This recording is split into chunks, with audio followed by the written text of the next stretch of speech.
Rewa collector Pratibha Pal ने त्रैमासिक समीक्षा बैठक के दौरान पत्रकारों से की सौजन्य भेंट और अपनी प्राथमिकताओं को गिनाया।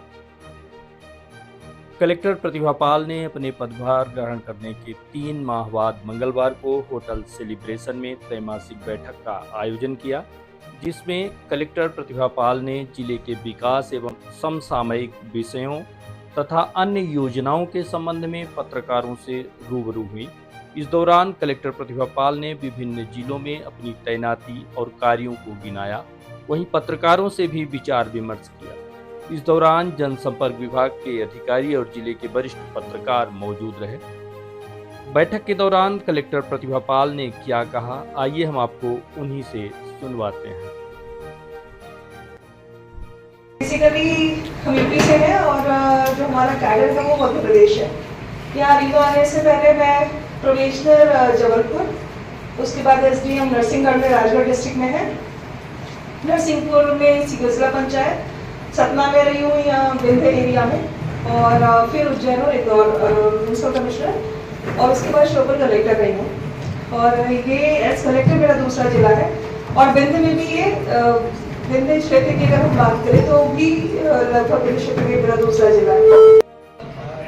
3 महीने के बाद की अगर हम लोग जिले की बात करें तो जो मोटा मोटा अभी तक हमारे खुद की अंडरस्टैंडिंग डेवलप हुई है, उसमें 2-3 चीजें महत्वपूर्ण जो इस पूरे जिले में अभी तक 3-4 महीनों में समझने का हम लोगों ने प्रयास किया है कि ये प्रीडोमिनेंटली जैसे भी मध्य प्रदेश के और जिले हैं अपना एग्रीकल्चर बेस्ड जिला है। और आप सभी लोगों ने जो पिछले 10 सालों में जो परिवर्तन देखा होगा सिंचाई सुविधाएं बढ़ने से, और ये प्रूवन फैक्ट है कि सिंचाई सुविधाएं बढ़ते ही एग्रीकल्चर अपना बेटर होता है। अपने यहाँ जो एक फसल लेते होंगे वहाँ 2 फसलें आने लग गई, और जो और थोड़े प्रगतिशील कृषक हैं वो 3 फसलें भी लेने लग गए हैं, जहाँ पानी की हमारी वर्ष भर उपलब्धता है। तो इसीलिए अभी अपने यहाँ महत्वपूर्ण इरिगेशन की प्रोजेक्ट चल रहे हैं। नई गढ़ी माइक्रो इरिगेशन उसमें इम्पोर्टेंट है, अपना लगभग 25,000 हेक्टेयर का एरिया लेगा, और वो प्रोजेक्ट 2025 में समाप्त होगा। लगभग 10,000 हेक्टेयर एरिया अपना ऐसा होगा जो अभी अक्टूबर तक सिंचित हो जाएगा। तो आने वाले समय में उस एरिया में पानी रहेगा। ऐसे ही अपने 2-3 एरिया जो छूटे हुए हैं, हालांकि मऊगंज नया जिला बन चुका है, लेकिन मऊगंज और हरमना का क्षेत्र जो अपना एक छूटा हुआ है, और एक एरिया अपना जवा और त्योथर का पार्शली एरिया छूटा हुआ है। तो आने वाले समय में रीवा जिले में सभी की प्रायोरिटी है, चाहे वो पॉलिटिकल लीडरशिप हो या एडमिनिस्ट्रेटिव लीडरशिप हो, कि आने वाले समय में ये जो 2 मेजर एरियाज हम लोगों के छूटे हुए हैं, इस एरियाज में भी हमारा इरिगेशन का कवरेज हो जाए। तो एक दोनों जगह वैसे डीपीआर बनने का काम चल रहा है, तो हम लोग ये उम्मीद कर रहे हैं कि जैसे ही डीपीआर बनेगा तो अगले 1 से 2 साल में रीवा उन जिलों में शुमार होगा जिसका लगभग 90 से 92% का एरिया सिंचित रहेगा। और जब हम लोग सिंचाई की बात करते हैं तो 90% अगर प्लस रहता है तो लगभग उसको 100% ही सिंचित जिला मान लिया जाता है। आप लोगों ने, आप सभी लोग, क्योंकि पत्रकार सभी लोग बाद में हैं, सभी रीवा जिले के रहने वाले हैं, यही पले बड़े हैं, यही जन्म हुआ होगा। आपने अपने कई सारे लोग होंगे जो गाँव से शहर में शिफ्ट हुए होंगे, फैमिलीज पहले गाँव में रही होंगी, तो आपने खुद ये चेंजेस देखे होंगे कि कृषि जब उन्नत होती है तो अपने यहाँ इकोनॉमिक एक्टिविटीज बढ़ती हैं। अपने यहाँ जो इकोनॉमिक एक्टिविटीज हैं वो भी कृषि पर आश्रित अभी ज़्यादा है। अगर हम लोग एमएसएमई के उद्योगों की बात करें तो अपने राइस मिल्स की प्रचुरता है, और अभी भी जो डिमांड है एमएसएमई में वो राइस मिल्स की खूब है। वेयर हाउसेस खूब बने हैं रीवा में पिछले कुछ सालों में। तो आने वाले समय में इसमें थोड़ी वैरायटी रहे, इसीलिए हम लोग इस बार ये प्रयास कर रहे हैं कि हॉर्टिकल्चर को फोकस इस बार उन्होंने एरिया कुछ लिया हुआ है, जिसमें अपने यहाँ सब्जी की प्रोसेसिंग कुछ चीज़ों में टमाटर की, अदरक अपने यहाँ होती है, लहसुन होता है, प्याज होता है, और कुछ मसाले हैं। तो इन मसालों के एरियाज को हम लोग बढ़ाएं, और इनकी प्रोसेसिंग में जैसे राइस में लोगों ने अभी कॉन्सेंट्रेशन किया हुआ है, ऐसे ही ये कॉन्सेंट्रेशन राइस के अलावा हट करके बाकी चीज़ों में भी जाए। और आप देखेंगे कि अभी जब हम लोग मुख्यमंत्री सीखो कमाओ के बारे में बात करेंगे, जब उसकी रजिस्ट्रेशन की बात कर रहे थे कि कितने लोग कितने ज़्यादा इंटर्न्स को लेंगे, तो उसमें सबसे ज़्यादा जो पार्टिसिपेशन है वो राइस मिल्स का है। कारण ये है क्योंकि वो हमारे लोकल सभी एंटरप्रेन्योर्स हैं, लोकल रीवा के हैं, रीवा में रहते हैं, रीवा के लोग उनके यहाँ काम करते हैं, तो उनको भी सुविधा होती है। और एम्प्लॉयमेंट जनरेशन में एमएसएमई ने बहुत महत्वपूर्ण भूमिका निभाई है। तो आने वाले समय में जो हमारा रोड का एरिया है, ऐसे ही हम लोगों ने हनुमाना जो अपना मिर्जापुर रोड है उस पर डिमांड बहुत ज़्यादा है, एमएसएमई की भी, इंडस्ट्री की भी। तो हनुमाना में लगभग हम लोगों ने 150 एकड़ भूमि पिछले महीने ही चिन्हित की है और उसके आवंटन की प्रक्रिया भी शुरू कर दी है, ताकि जो मिर्जापुर जाने वाली रोड है वहाँ चूँकि डिमांड यूपी की तरफ के भी लोगों की है, अपनी तरफ के भी लोगों की है, तो उसको कैटर किया जा सके। ऐसे ही इलाहाबाद जाने वाली जो रोड है वो अपना मेन हाईवे है। प्रयागराज की तरफ भी अपने लोगों ने 180 एकड़ जमीन नई आइडेंटिफाई की है, जो कि अपने लोग एमएसएमई को और इंडस्ट्री डिपार्टमेंट को देंगे। इंडस्ट्री डिपार्टमेंट का फोकस भी है कि इस एरिया में भले ही जो कमर्शियल एक्टिविटीज हैं या इंडस्ट्रियल एक्टिविटीज हैं उनको हम लोग कैसे बनाएं, तो इन दोनों चीज़ों पर लगातार इंडस्ट्री डिपार्टमेंट का भी फोकस बना हुआ है। इसके बाद में जो शासन के इस समय की प्रायोरिटी की योजनाएं हैं, आप सभी लोग परिचित भी हैं, आप में से अधिकतर लोग जनसंपर्क के साथ एम्पायरमेंट भी हैं, लगातार काम भी कर रहे हैं। तो लाडली बहना योजना इस समय मुख्य प्रायोरिटी में चल रही है। जो उसका प्राथमिकता क्षेत्र है वो अपने यहाँ पूरे जिले भर में अगर हम लोग बात करें 4 लाख से ज़्यादा महिलाएं इसमें पात्र लाडली बहना की पात्र हैं। और अभी 21 से 23 वर्ष की जो नए लोगों का चिन्हांकन शुरू हुआ है उसमें भी अब तक अपने यहाँ 6 से 7 हज़ार नए आवेदन हो गए हैं, जो आने वाले समय में थोड़ा और बढ़ेंगे। इसमें पैसा तो एक पॉइंट है, 1000 रुपये देना आर्थिक आत्मनिर्भरता की बात करता है। उससे भी ज़्यादा इम्पोर्टेंट कॉम्पोनेंट उसका लाडली बहना सेना का है।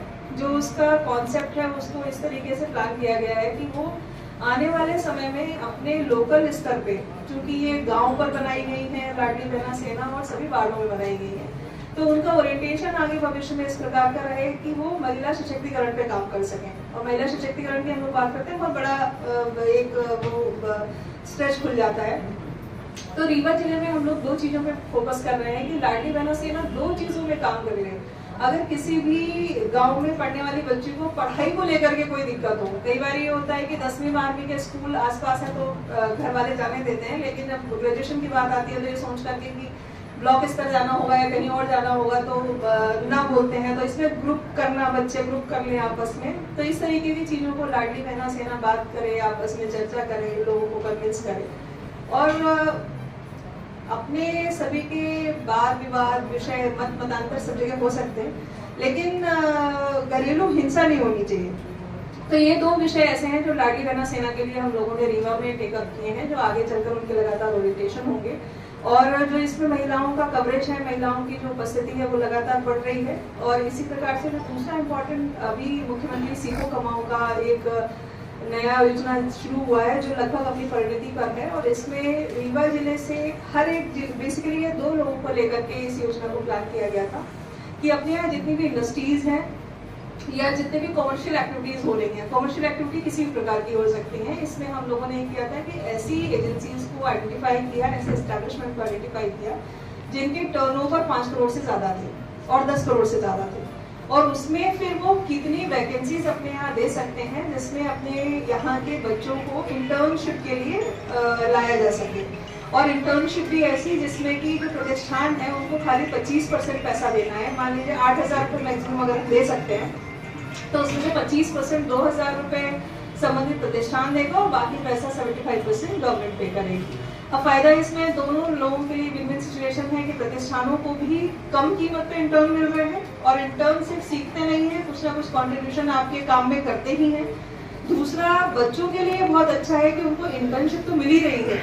जो अच्छे, आप देखिएगा कि 10 लोगों को जब हम काम पे रखते हैं, भले सिखाने के लिए रखते हैं, अगर उन 10 में से 3 लोगों ने बहुत अच्छी मेहनत की, अच्छा सीखा, अच्छा रिस्पॉन्ड किया, अच्छे इनपुट्स दिए, तो लोग उनको कंटिन्यू भी कराते हैं। तो ऐसे लोगों का परमानेंट जो एम्प्लॉयमेंट जनरेशन है, परमानेंट इन एक्टिविटीज में बच्चों की जो संबद्धता होगी वो होगी। रीवा में लगभग 1098 के आसपास नई वैकेंसीज जनरेट हुई हैं और जो बच्चों ने रजिस्ट्रेशन कराए हैं उनकी भी संख्या काफ़ी अच्छी है। लोगों ने देखा कि कुछ अपनी शालाएं ऐसी हैं जहां शिक्षकों की उपस्थिति लगभग नगण्य है, 0 के बराबर है। तो चूंकि अब अपने शैक्षणिक सत्र शुरू हो गए हैं तो 2 चीज़ों पर हम लोग शिक्षा विभाग में फोकस करेंगे। एक तो शिक्षकों की उपस्थिति अगर स्कूल में प्रॉपर हो जाए तो उसी से बहुत सारी चीज़ें अपने आप सही हो जाती हैं। यदि जो स्कूल खुलने का समय है अनुशासित प्रकार से बच्चे उतने समय पर आ जाएं। जैसे प्राइवेट स्कूल तो अलाउ नहीं करते कभी भी कि आप 10 से 11 बजे आ जाओ या 11:30 बजे आ जाओ। मेरा बेटा भी छोटा किसी स्कूल में जाता है तो उसे भी 8 बजे जाना है, तो हम लोग 8 बजे 5 मिनट छोड़ के आते ही हैं। नहीं तो आजकल आप सभी लोगों ने देखा प्राइवेट स्कूल में तो अपना गेट बंद कर लेते हैं।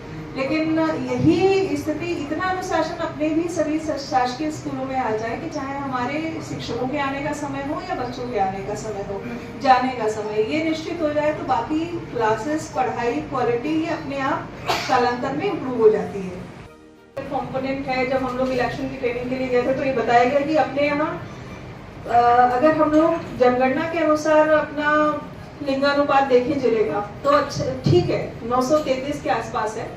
लेकिन जब यही लिंगानुपात हम वोटर लिस्ट में देखते हैं तो बहुत खराब है। वो इस समय प्रदेश के बॉटम जिलों में है। कारण ये है कि हमारी महिला मतदाताएं बहुत सारी हमारी सूची से छूटी हुई हैं। बाकी जिले का जो वोटर लिस्ट में नाम होने चाहिए पॉपुलेशन के कैलकुलेशन के हिसाब से वो सही है। तो इसीलिए हम लोगों ने अगले 1 महीने तक का अभियान रखा है। सिर्फ फीमेल वोटर्स को प्रायोरिटी फीमेल वोटर्स रहेगी, अदरवाइज जो भी लोग छूटे हुए हैं वो जाहिर सी बात है कि अपना नाम जुड़वा सकेंगे। लेकिन जो प्रायोरिटी है वो आने वाले समय में अपनी सभी ऐसे छूटे हुए वोटर्स को अपनी वोटर लिस्ट में जोड़ने का है। अभी लगातार ये काम चल रहा है जो 4 अक्टूबर तक जारी रहेगा। अभी ड्राफ्ट पब्लिकेशन हुआ है। तो इसमें ऐसे मतदान केंद्रों का आइडेंटिफिकेशन किया गया है जिनमें आप लोग देखेंगे कि 1000 पे हमारे जो एवरेज है रीवा जिले का वो 888 महिलाएं हैं वोटर लिस्ट में, और होनी चाहिए 933। और कुछ ऐसे मतदान केंद्र भी हैं जहां ये संख्या 1000 पुरुषों पे 400 महिलाओं की है। तो ऐसे मतदान केंद्रों को चिन्हित करके हम लोगों ने यहाँ विशेष ड्राइव प्लानिंग की हुई है। सभी जगह बीएलओस की मीटिंग हो गई है, तो बीएलओस आगे ऐसे लोगों को जाकर के घर घर जाकर के ये प्लानिंग करेंगे। तो आने वाले समय में चुनाव को लेकर के सेक्टर मजिस्ट्रेट की नियुक्ति हो गई है, उनकी ट्रेनिंग्स हो गई हैं, वो लोग जाकर के अपने अपने मतदान केंद्र देख रहे हैं। साथ ही साथ ऐसे मतदान केंद्रों का भी आइडेंटिफिकेशन शुरू कर दिया है जहाँ पहले कभी चुनाव से रिलेटेड कोई ऑफेंसेस रहे हों, कोई ऐसा एरिया रहा हो जहाँ पर अपना वोटर टर्नआउट बहुत कम रहा हो, 20% या 25%। जिले का एवरेज पिछली बार 65% के आसपास था, लेकिन राज्य का एवरेज जो था वो 75% था। तो जो कहीं ना कहीं ये दिखाता है कि हमारे वास्ते ये भी सही है कि रीवा से बाहर लोग बहुत ज़्यादा, माइग्रेशन बहुत ज़्यादा है। तो ये भी एक रीज़न रहता है कि मतदाता सूची में मतदाता कहीं भी अपना नाम रख सकते हैं, चाहे वो यहाँ रहते हैं या नहीं रहते हैं, पर एक ही जगह रख सकते हैं। ऐसा नहीं है कि यहाँ से काम करने हम लोग भोपाल गए, भोपाल में भी जुड़वा लिया और यहाँ भी जुड़वा लिया, ये संभव नहीं होगा। यहाँ रखना चाहते हैं तो रहेगा एक ही जगह। तो इस तरीके से अपने यहाँ वोटर टर्नआउट जरूर थोड़ा कम था इस बार। तो आने वाले समय में मतदाता सूची में जो भी वाजिब लोग हैं उनके नाम जुड़ जाएं, किसी के नाम में करेक्शन होना है करेक्शन हो जाए, और जो लोग नहीं रहते हैं, जो कभी आते ही नहीं है या जिनकी कोई एग्जिस्टेंस नहीं है, ऐसे नामों को हम लोग अपनी मतदाता सूची में से काट भी सकें, ताकि मतदाता सूची प्रॉपर हेल्दी इलेक्टोरल रोल रहे। और मतदाता सूची, ईवीएम, मतदान केंद्र, ये 3 ऐसे कंपोनेंट होते हैं जो चुनाव के लिए सबसे इम्पोर्टेंट होते हैं। और ये अगर 3 चीजें भली प्रकार से रहें तो चुनाव अपने निष्पक्ष और स्वच्छ रहते हैं। फिर उसमें कोई दिक्कत किसी को भी नहीं आती, मतदाताओं को नहीं, किसी पॉलिटिकल पार्टीज को नहीं और प्रशासन को भी। तो ये 3 चीजें हम लोगों की आने वाले समय प्राथमिकता रहेगी। 128 गौशालाओं में अपनी जो पूरी गौशालाएं थी वो हार्डली अपनी 50-55 थी, पूरी भी थी, मतलब फिजिकली पूरी थी, उनका संचालन नहीं हो रहा था। अभी अपने लोगों ने 100 के आसपास अपनी गौशालाएं कंप्लीट कर ली हैं और इनके संचालन के लिए एक विधिवत व्यवस्था बना दी गई है कि अभी जिला पंचायत में चयन की ही प्रक्रिया चल रही है, जो हमारे स्वसहायता समूह को दिया जाना है या कुछ और पंचायतें भी इसका संचालन करना चाहती हैं। क्योंकि जब रजिस्ट्रेशन हो जाता है गौशालाओं पर तब फिर गौ संवर्धन बोर्ड से इसका पैसा आना शुरू होता है, जो पर हेड पर मवेशी आता है। तो इस तरीके की व्यवस्थाएं अब बन रही हैं। 128 गौशालाओं के बाद में आप देखेंगे कि इसमें बहुत फर्क आएगा। अब यहाँ गौशालाएं तो अपने लोगों ने बना ली, लेकिन कई चारागाह के विषय में नहीं सोचा था, तो इसलिए खर्चा बहुत ज्यादा आ रहा था। जो 2-3 गौशालाएं चल भी रही थी, तो अपने लोगों ने जो उनके आसपास की जगह है, जो सरकारी जगह है, उसको भी आइडेंटिफाई करके अब वहाँ पर चारागाह विकास का भी इस बरसात के बाद से सभी 128 गौशालाओं में तैयारी हो गई है।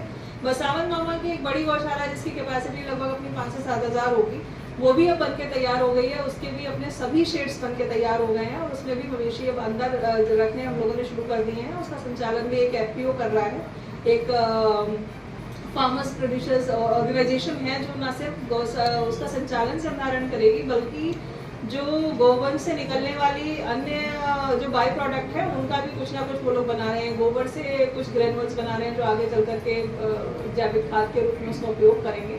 तो आने वाले समय में इसमें फर्क भी आएगा, लेकिन चूंकि ये जो संख्या की हम लोग बात करें, जो एरा प्रथा यहाँ इस क्षेत्र में बोली जाती है, उसमें संख्या जो खुले हुए मवेशियों की बहुत ज़्यादा है। तो इंदौर शहर में हम लोगों ने ये देखा था कि सभी जो जितने भी पशु पालने वाले लोग हैं उनके लिए मैंडेट था कि पालने पर कोई प्रतिबंध नहीं है, लेकिन उसके पालने की अपनी व्यवस्था सबकी होनी चाहिए। आपने पशुओं को सभी लोग अंदर रखें, कोई सड़कों पे नहीं छोड़ता। आपको भी इंदौर जाइएगा, आपको कोई सड़क पे इसीलिए जानवर नहीं दिखेगा कि पालने पर प्रतिबंध नहीं है, लेकिन पालने की प्रक्रिया अपनी व्यवस्था के अनुसार व्यक्ति पालन करे तो इस पर इसमें कमी आएगी। लेकिन गौशालाओं के बनने से आप देखेंगे 128, 129 की इसमें भी आपकी ड्रास्टिक कमी आएगी। अब हम लोगों के लिए चैलेंज बस इतना है कि उनके संचालन कितने स्मूथ रहे ताकि वो लगातार चलती रहे। बहुत सारे ऐसे बच्चे जो टीकाकरण से छूटे हुए हैं, इसका रीजन भी ये रहा कि रूटीन इम्यूनाइजेशन अपना सबसे ज्यादा प्रभावित हुआ कोविड के समय में। कोविड में चूंकि सारा अमला कोविड में लगा हुआ था, फिर एक बार कोविड का वैक्सीनेशन बहुत बड़ा ड्राइव था, इतने बड़े पॉपुलेशन एरिया को सर्व करना कोविड वैक्सीन से, तो उसमें टीम पूरी लगी थी। तो रूटीन इम्यूनाइजेशन जो बहुत प्रभावित हुआ है, तो गवर्नमेंट ऑफ इंडिया ने और मध्य प्रदेश गवर्नमेंट ने अभी एक नया प्लान किया है कि छूटे हुए ऐसे हमारे इम्यूनाइजेशन से छूटे हुए लोग हैं उनके लिए ये प्लान किया है कि हम लोग अभियान चला करके इंद्रधनुष मिशन इंद्रधनुष के तहत ऐसे छूटे हुए सभी लोगों का वैक्सीनेशन करेंगे, चाहे वो बच्चे हों 0 से 5 साल के या फिर हमारी प्रेग्नेंट महिलाएं हों, वो भी इसमें शामिल रहेंगी। आने वाली 10 तारीख को चूंकि रीवा में इस बार लाडली बहना सम्मेलन का राज्य स्तरीय सम्मेलन होने जा रहा है, और राज्य स्तरीय सम्मेलन बेसिकली हर माह की 10 तारीख को होता है। और इस राज्य स्तरीय सम्मेलन का जो मुख्य केंद्र बिंदु रहता है कि उस दिन सभी पूरे प्रदेश भर की लाडली बहनों के खातों में जो पैसे ट्रांजेक्शन होते हैं वो ट्रांजेक्शन इस जगह से किए जाते हैं। तो इस बार का पिछली बार का इंदौर में हुआ था, इस बार का रीवा में हो रहा है। कार्यक्रम का जो मुख्य स्थल है अपना वो एसएम ग्राउंड में रहेगा, और इसमें लाडली बहना की जो प्रतिभागी हैं, जो बेनिफिशरीज हैं, वो सभी इसमें शामिल होंगे। जो साथ ही साथ इसमें एक जनदर्शन का कार्यक्रम भी है। जनदर्शन का कार्यक्रम अपने यहाँ विवेकानंद प्रतिमा से शुरू होगा और दीनदयाल जी की प्रतिमा जो अपना मेडिकल चौराहे पर है वहां तक जाएगा। तो ये लगभग 1.5 किलोमीटर का ये स्ट्रेच है जिसमें जनदर्शन होगा, और इस जनदर्शन में अलग अलग प्रकार के सभी वर्गों के लोग, सभी समाजों के लोग इस कार्यक्रम में सम्मिलित हो रहे हैं। विभिन्न व्यापारी एसोसिएशंस हैं, और इसके बाद में अपना ये मुख्य कार्यक्रम जो लाडली बहना सम्मेलन का 30वां किश्त का ट्रांजेक्शन है उसका होगा। तो ये अभी कुछ तैयारियां जो चल रही हैं प्रशासन में, वो मैंने आपके सामने रखी हैं। अब आप इसे लेकर या खाद्यान्न को लेकर, और वो फिर उनके रिफ्लेक्ट होते हैं क्वालिटी में या फिर जो मेन्यू होता है फूड का उस पर। तो ये दोनों ही तरफ से है। जो सेवा प्रदाता है उनकी भी समस्याओं का समाधान होना चाहिए, नहीं तो एमपीएम समूह इतने सक्षम नहीं है कि वो अपनी तरफ से कोई भी संसाधन लगा करके मेन्यू अनुसार, क्वालिटी अनुसार फूड दे सकें। तो ये दोनों चीज़ों पर हम लोग तैयारी कर रहे हैं। फूड को लेकर के जो खाद्यान्न आवंटन था वो जरूर हम लोगों ने देखा कि शुरू में रीवा में बहुत अधिक शिकायतें थी, जो अपना खाद्यान्न आवंटन है उसको लेकर के। शिकायतें इस प्रकार की थी कि दुकानें खुलती नहीं है, या खाद्यान्न समय पे नहीं मिलता है, या खाद्यान्न की मात्रा का फर्क आता है। पात्रता पर्ची किसी 4 लोगों की बनी हुई है, परिवार में 6 लोग हैं, तो इन पर भी हम लोग काम कर रहे हैं। और पिछले लगभग 2-2.5 महीनों में ऐसे 24 जो सेल्समैन हैं उनके खिलाफ एफआईआर भी की गई है, जिन्होंने अपना विधि विरुद्ध तरीके से किसी को राशन दिया, या फिर जिनको मिलना चाहिए था उनको नहीं मिला, कम दिया। इस तरीके के मसले जो आए हुए थे उन पर भी लगातार हम लोगों ने एफआईआर दर्ज करके कार्रवाई की है।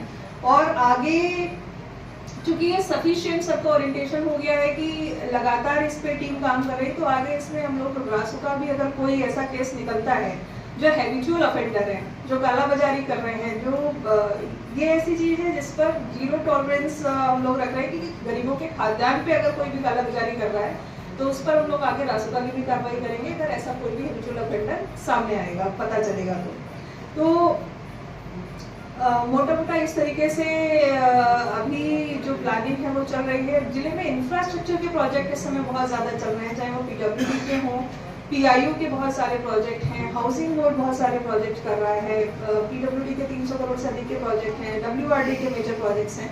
तो इन प्रोजेक्ट्स में छोटी छोटी जो दिक्कतें आती हैं, चाहे वो भू अर्जन को लेकर के हैं, भूमि के आवंटन को लेकर के हैं, अलाइनमेंट फिक्स करने को लेकर के हैं, या मौके पर जब वेंडर काम करने जाते हैं तब उनको कोई दिक्कत होती है, तो कई बार प्रोजेक्ट डिलेड होते हैं।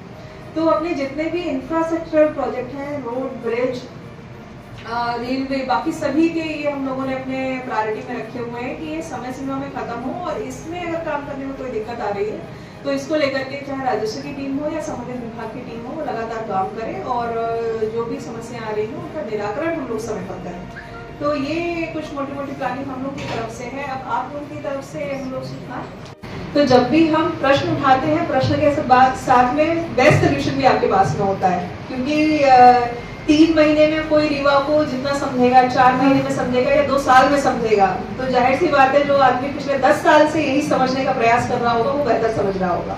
तो जो समस्याएं जब भी आती हैं, जब भी कुछ मीडिया में सवाल उठाते हैं, तो मैं कई बार सोल्यूशन भी उन्हीं से पूछ लेती हूँ। तो ये अपेक्षा मेरी आज भी रहेगी कि जो सब प्रश्न आप दे रहे हैं उनके साथ में समाधान भी देंगे, तो ये हम लोगों को करने में भी आसानी होगी और वो प्रैक्टिकल चीजें भी रहेंगी। तो आप में से कोई भी स्टार्ट करना चाहिए।